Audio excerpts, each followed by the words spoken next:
Nabi sudah atur pasukan, musuh sudah depan mata, ini tinggal pecikan takbir, perang nih. Sudah akan saling bunuh-membunuh.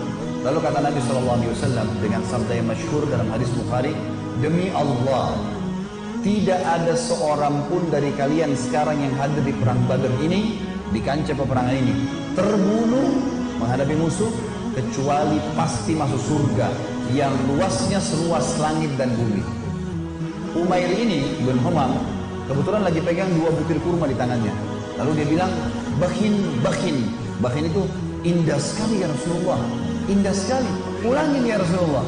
Kata Nabi SAW, demi zat yang ubun-ubunku dalam agama, maksudnya demi Allah, tidak ada seorang pun dari kalian di sini yang terbunuh di kancah peperangan sekarang ini, perang Badar, kecuali pasti masuk surga yang luasnya seluas langit dan bumi. Umair mengatakan bakhin dengan semangat dia. Maka kata Nabi SAW, kenapa Umair? Kenapa kau bilang bakhin? Maksudnya indah sekali ya Rasulullah. Kata Umair, ya Rasulullah, aku tinggal masuk ke medan perang ini, dibunuh oleh mereka orang-orang kafir ini, masuk surga tanpa hisab, seluas langit dan bumi. Kata Nabi SAW, iya. Kata Umair, itulah sebabnya saya mengatakan bakhin ya Rasulullah. Saya akan kejar tuh. Baik. Umair ini rupanya dia manggil kurma, dia punya nih. Sudah mulai pecikan tangan, Allahu Akbar, sudah mau saling nyerang nih. Umair makan dulu kurmanya, ada 2 butir kurma. Waktu dia lagi makan, dia bilang, wahai Umair, sesungguhnya kalau kau habiskan kurmamu ini, masih lama kamu dapat surga. Dibuang sama dia maju berperang sampai terbunuh mati syahid. Lihat heroiknya sahabat ya, bagaimana mereka langsung menyambut apa yang disampaikan Allah dan Rasulnya.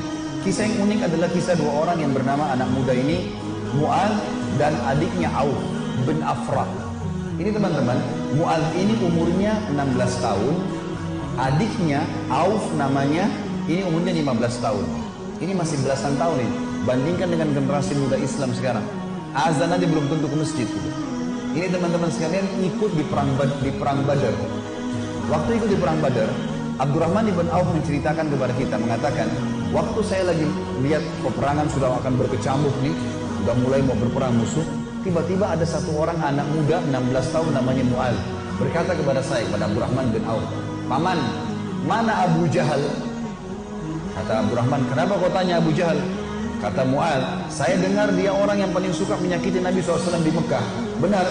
Kata Abdurrahman, iya benar. Terus untuk apa kau tanya? Saya mau bunuh paman. Ini Abu Jahal ini saya mau bunuh. Kata Abdurrahman, baiklah, kalau saya lihat nanti, saya akan beritahukan kau dia. Karena ini peperangan, orang-orang lagi berkecamuk nih, kita belum tahu, nanti kalau kelihatan saya lihat. Maka si Mu'adz nunggu di sebelah. Datang adiknya namanya Auf, tanpa janjian nih, adiknya dia, umurnya 15 tahun. Datang sebelah tanya yang sama, paman, mana namanya Abu Jahal? Kata Abdurrahman, kenapa kau tanya? Saya dengar dia paling suka menyiksa Nabi SAW di Mekah. Benar? Benar. Untuk apa kau tanya? Saya mau bunuh paman. Kata Abdurrahman, baiklah, kalau saya lihat saya akan tunjukkan. Kata Abdurrahman, sementara 2 di kiri kanan saya ini sudah ada gemuruh-gemuruh suara orang sudah mau perang.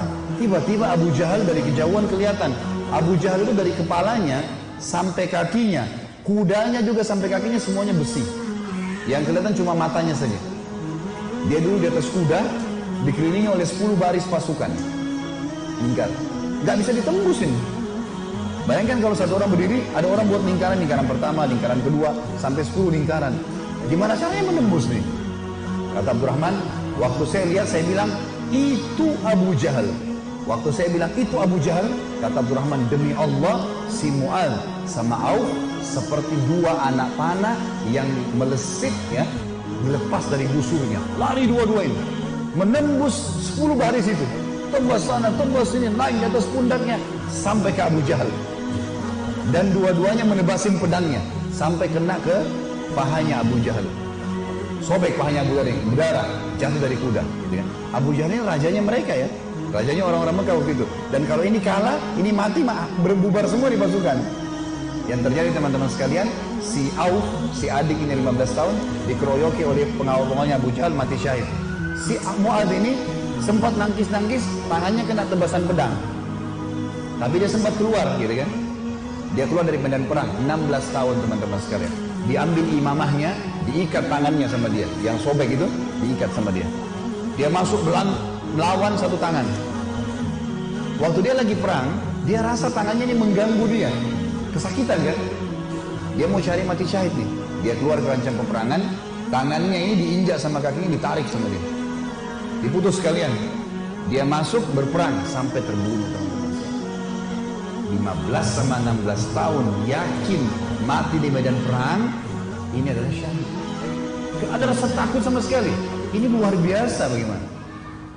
Kisah yang lain Abu Dujana. Abu Dujana radhiyallahu anhu ini sahabat Nabi, pernah begini, Syammah ibn, namanya dia Syammah ya. Baiklah, Syammah ibn Harith ini radhiyallahu anhu, beliau pernah teman-teman sekalian, Nabi SAW hembuskan pedang di perang Uhud, lalu beliau berkata, siapa yang mau memberikan haknya Allah dan Rasulnya di pedang ini? Maka Hamzah berdiri mengatakan, saya Rasulullah. Nabi SAW tarik, gak dikasih sama dia.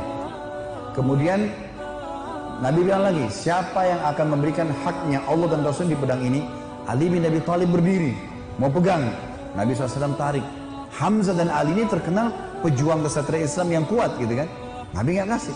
Nabi ulangi lagi yang ketiga, siapa yang memberikan haknya Allah dan Rasul di pedang ini? Maka berdiri lagi teman-teman sekalian, sahabat Nabi yang ketiga, yang sangat terkenal juga adalah Mikdad. Mikdad ini terkenal, Umar bin Khattab jadikan dia seperti kekuatan 1000 orang. Saya Rasulullah, Nabi SAW tarik, gak dikasih. Nabi ulangi yang keempat kali, siapa yang memberikan hak Rasulullah di pedang ini? Maka Abu Dujana ini, Syammah ini berdiri mengatakannya, Rasulullah, apa haknya Allah dan Rasul di pedang itu?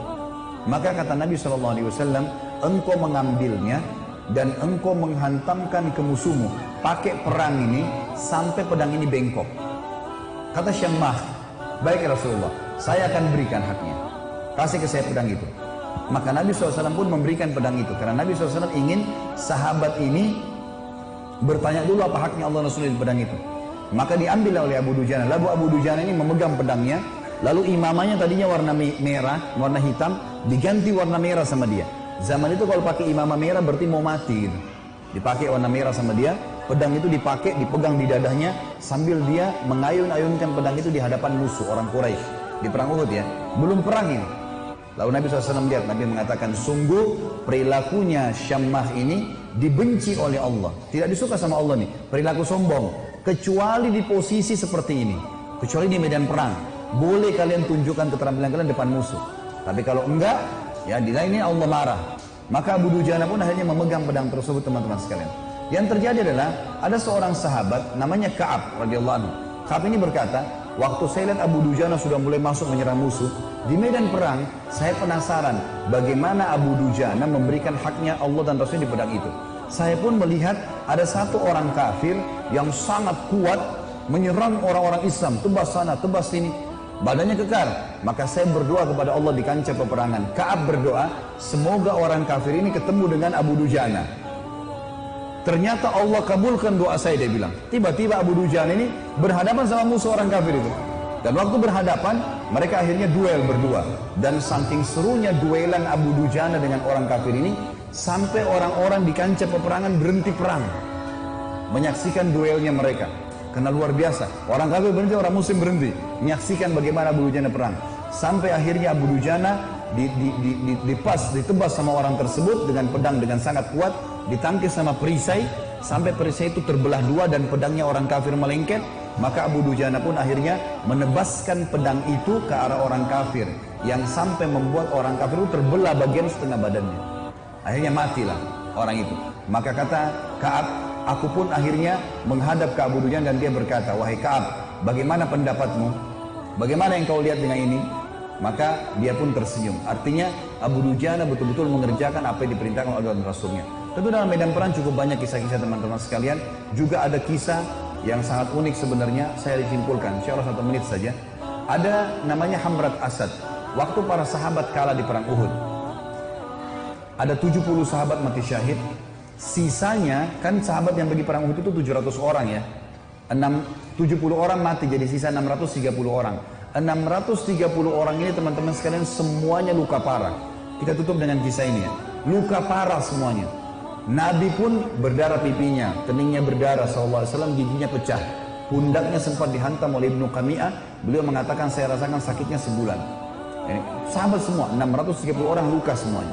Dan minimal mereka luka 5 luka di tubuhnya. Di dalam kisah ini dikatakan teman-teman sekalian, pulanglah mereka ke Madinah di perang Uhud.